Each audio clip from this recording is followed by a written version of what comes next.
তো বন্ধুরা, আজ একটা এসি ইনস্টল করা হয়েছে বাড়িতে, যেটা আছে ব্লু স্টার কোম্পানির 3 স্টার মডেল, যেটা আছে 2 টনের। ঠিক আছে, তো এই 2 টন কিন্তু আমরা লাগিয়েছি বাড়িতে।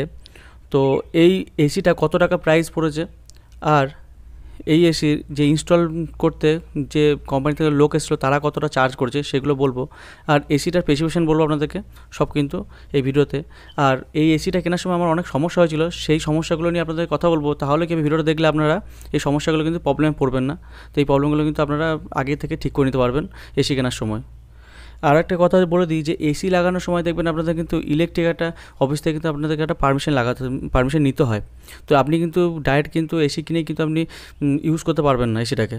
তার জন্য কিন্তু কোম্পানিতে এই যে ইলেকট্রিক অফিস আছে তার থেকে কিন্তু আপনাকে একটা পারমিশন নিতে হয়। তো পারমিশন কীভাবে নেবেন সেটাও কিন্তু আপনাদেরকে ভিডিওতে বলবো। আর পারমিশন নিতে গেলে একটা চার্জ দিতে হয়, তো সেইটা কত টাকা কতটা পরিমাণ সেটাও কিন্তু আপনাদেরকে বলবো ভিডিওতে। ঠিক আছে, তো চলুন এই নিয়ে আজ ভিডিওতে কথা বলবো। ভিডিওতে সম্পূর্ণ বলবো আপনাদেরকে ডিটেলসে যে এই এসিটা কেমন কী, বা আমি কী ভুলগুলো করেছিলাম এসিটা কেনার সময়, সেগুলো আপনাদের যাতে না ভুল করেন তার জন্য কিন্তু ভিডিওটা আপনাদের সম্পূর্ণ দেখতে হবে। আর একটা কথা বলে রাখি আপনাদেরকে, যদি আপনাদের এই ধরনের ভিডিও আরও ভবিষ্যৎ দেখতে চান তাহলে কিন্তু অবশ্যই চ্যানেলটা সাবস্ক্রাইব করে রাখবেন। আর ভিডিওটা ভালো লাগলে ভিডিও অবশ্যই লাইক দিয়ে বলবেন না, বন্ধুদের সঙ্গে শেয়ার করবেন। তো চলুন ভিডিওটা স্টার্ট করা যাক। প্রথমত এসি কেনার সময় যেটা আপনাদেরকে ধ্যান রাখতে হবে, যেটা বেশি মেন ইম্পর্টেন্ট বিষয়, যেটা হচ্ছে যে আপনি যে রুমে লাগাবেন যে এসিটা, তো সেই রুমের যে এরিয়া কত স্কোয়ার ফুটের। তো তাহলে আপনার ভালো বুঝতে পারবেন যে আপনার সেই রুমের অনুযায়ী আপনার কী এসি, মানে কতটা এসি পরিমাণ কত নিতে হবে, 1 টন বা 1.5 টন বা 2 টন।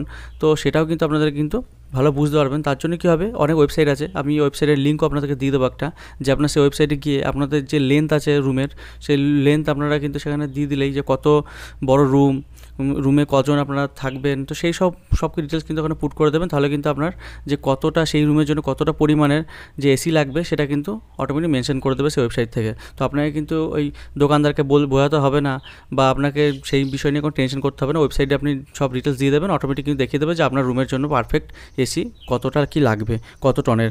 ঠিক আছে, সেটা কিন্তু ওখানে জানতে পারবেন। তো আমি যে এসিটা নিয়েছি, এটা যেহেতু আমার মোটামুটি আমরা 250 স্কোয়ার ফুটের, কিন্তু এই ডাইনিংটা এটা রুমে লাগাইনি, এটা কিন্তু ডাইনিং প্লেসে লাগিয়েছি। তো তার জন্য এখানে কিন্তু 2 টন আমি এসি কিন্তু নিয়েছি। কারণ কি, 2 টন এটা ইনভার্টার এসি আছে, তো তার জন্য বড় যেহেতু এরিয়া, তার জন্য 2 টন লাগলো আমার। তো এখানে সবথেকে বেশি সমস্যা পড়েছে আমি এই 2 টন বেশি বড় এসি নিয়ে, সেটা আপনাদেরকে ভিডিওতে বলবো।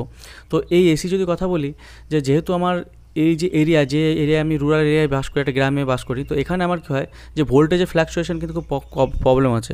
তো ভোল্টেজের খুব প্রবলেম হয়। তো এবার যেহেতু আমি একটা বড় এসি নিয়েছি, তো তার জন্য কী হয়েছে, এখানে আমাদের যে 220 কারেন্ট, মানে কি এখানে তো একটা তারের বা একটা ফেসে কিন্তু এখানে ইলেকট্রিক সাপ্লাই দেওয়া হয় এই গ্রামে।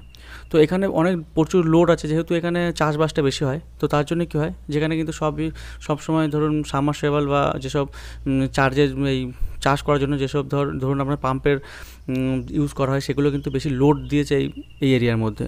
আর সেই কারণে কী হচ্ছে, আমার এসি কিন্তু ঠিকঠাক ভোল্টেজ পাচ্ছে না, তার জন্য কিন্তু এসি কিন্তু চালাতে খুব প্রবলেম হচ্ছে। তো যে ইনস্টল করতে এসেছিলো যে ছেলেটা, সে আমাকে বলেছে যে এই ভোল্টেজে কিন্তু এই এসি কিন্তু চালানো যাবে না, তার জন্য কিন্তু একটা স্টেবিলাইজার কিন্তু নিতে হবে। আর আপনাদেরকে আরেকটা কথা বলে রাখি, যে আপনারা যদি ভোল্টেজ খুব ভালো আসে তার জন্য কিন্তু আপনারা কিন্তু একটা স্টেবিলাইজার নিয়ে নেবেন। তাহলে কী হয়, যে এসিটা কিন্তু অনেক সেফটি থাকবে।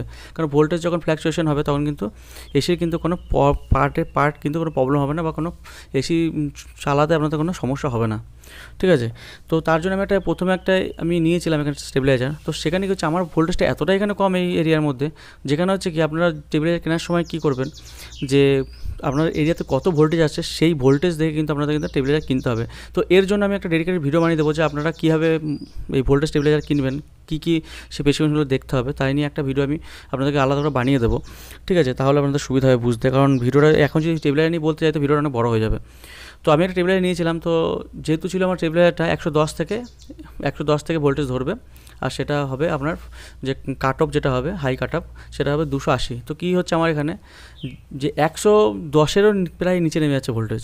তো সেই জন্য কী হচ্ছে, ঠিকঠাক কিন্তু ভোল্টেজ দিতে পারছে না। আর আপনাদের এই যে আমরা যে এসি চালাবো 2 টন এসি, এর জন্য কী হয়, বেটার যেটা ভোল্টেজ সেটা হচ্ছে 200 থেকে 145-এর মধ্যে, কিন্তু এর মধ্যে কিন্তু ভোল্টেজ কিন্তু রাখতে হবে। তাহলে এর নিচে নামলে কিন্তু এসি কিন্তু প্রবলেম হবে। ঠিক আছে, তো এসি কিন্তু খারাপ হয়ে যাবে। তো তার জন্য আমি স্টেবিলাইজার নিয়েছিলাম, তো কিছুদিন চললো। তারপরে কী হচ্ছে, যখন রাত বাড়ছে ভোল্টেজ আরও বেশি মানে লোড পড়ছে, তো সেই কারণে কিন্তু এসি কিন্তু ঠিকঠাক চলছিল না। তার জন্য আমাকে কিন্তু ওই স্টেবিলাইজারটা বন্ধ করে দিতে হয়েছে।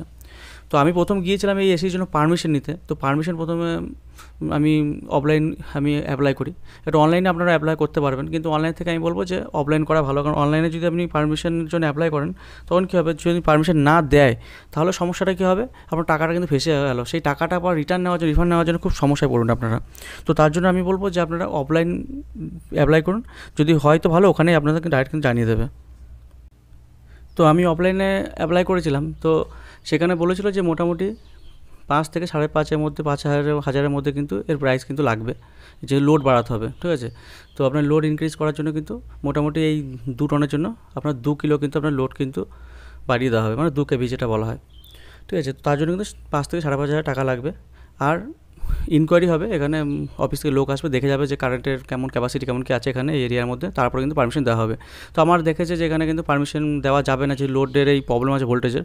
তো তার জন্য কী হয়, যে তারা বলেছে যে এই কারেন্টের আগে তারা এই ইলেকট্রিকের ডিপার্টমেন্টে আসবে, এসে কিন্তু এই যে কারেন্টের যে ফ্ল্যাকচুয়েশন হচ্ছে ভোল্টেজের, তো সেটা কিন্তু ঠিক করবে। তো যে ট্রান্সফর্মার আছে সেটা কিন্তু বাড়ানো হবে, বড় দেওয়া হবে, তারপরে কিন্তু এর পারমিশন দেওয়া হবে। তো সেটা খুব তাড়াতাড়ি কাজটা হয়ে যাবে। তো বলা হয়েছে 7 দিনের মধ্যে হয়ে যাবে, ঠিক আছে। তো দেখা যাক।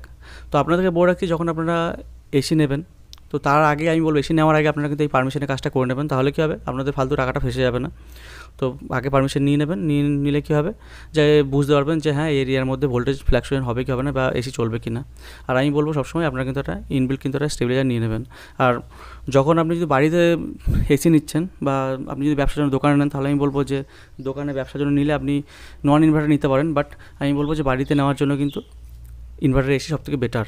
কারণ নন ইনভার্টার এসি কী হয়, যখন আপনি ধরুন কোনো ব্যবসার কাজে লাগিয়েছেন, দোকানে বা শোরুমে লাগিয়েছেন, আপনার কোনো শপ যদি থাকে, তো সেখানকার কাস্টমাররা আসবে, দরজা খুলবে, ঢুকবে, বারবার করে খোলা হবে। তো সেই কারণে কি টেম্পারেচারে কিন্তু খুব প্রবলেম হবে। তার জন্য নন ইনভার্টার এসি বেশি ভালো হবে। কারণ কি, নন ইনভার্টার এসির মধ্যে আপনাদেরকে ছোটো করে বলে দিই, যে নন ইনভার্টার এসি কী হবে, আপনার এসিটা যখন ধরুন যে টেম্পারেচার সেট করবেন আপনি, সেই টেম্পারেচার যখন আপনাদের রুমটা করে দেবে, তখন কী হবে, টোটালি কিন্তু কম্প্রেসারটা অফ হয়ে যাবে, ঠিক আছে। আর ইনভার্টার এসি কী হয়, ইনভার্টার এসি মানে এমন নয় যে সেই এসিটা ইনভার্টারে কিন্তু চলবে। আপনার ইনভার্টার এসি মানে কী হচ্ছে, যখন আপনার ধরুন টেম্পারেচার যেটা সেট করে রাখবেন, সেই টেম্পারেচার যখন আপনার এই রুমটাকে কিন্তু সেট করে দেবে এসি, তারপরে কী হবে, কিন্তু এসি কিন্তু স্লো হয়ে যাবে, স্লো হয়ে আস্তে আস্তে কিন্তু আপনাকে রুমটা কিন্তু চিল করবে, ঠিক আছে, ঠান্ডা করবে। আর এই জিনিসটা কিন্তু প্রবলেম হবে আপনার এই নন ইনভার্টার এসিতে, কিন্তু প্রবলেম হবে না যে দোকানে লাগালে সবসময় কিন্তু এসিটা চলবে, তো রুমের টেম্পারেচার ঠিক থাকবে, ঠিক আছে। তো আপনি দোকানে বা শোরুমে লাগালে কিন্তু ব্যবসার জন্য কিন্তু নন ইনভার্টার এসি বেশি ভালো হয়, ঠিক আছে। তো আশা করছি এই বিষয়টা আপনাদেরকে ক্লিয়ার বোঝাতে পারলাম। তো এবার আপনাদেরকে বলি যে আপনারা যখন এসি নেবেন, তো সেটা 5 স্টার নেবেন না 3 স্টার নেবেন। তো আপনাদেরকে বলে রাখি যে আমি এটা কিন্তু 3 স্টার নিয়েছি, ব্লু স্টারের। তো 3 স্টার এই এসি নেওয়াতে 2 টনের যেটা আমার প্রাইস পড়েছে, সেটা কিন্তু 47,000 টাকা। তো এবার এটা আমি ইএমআই করেছি যেহেতু, তো ইএমআই কিন্তু কিছু ডাউন পেমেন্ট দিয়েছি, আর কিন্তু মোটামুটি বাকিটা ইএমআই হয়েছে। তো তার জন্য আপনারা কিন্তু ইএমআই কিন্তু পেয়ে যাবেন, কোনো অসুবিধা হবে না। ইএমআই কিন্তু সহজে কিন্তু হয়ে যাবে, মোটামুটি 15 মিনিটের মতো কিন্তু আপনারা এই ইএমআই কিন্তু আপনার পাস হয়ে যাবে, বা লোন কিন্তু পাস হয়ে যাবে, কোনো সমস্যা কিন্তু হবে না।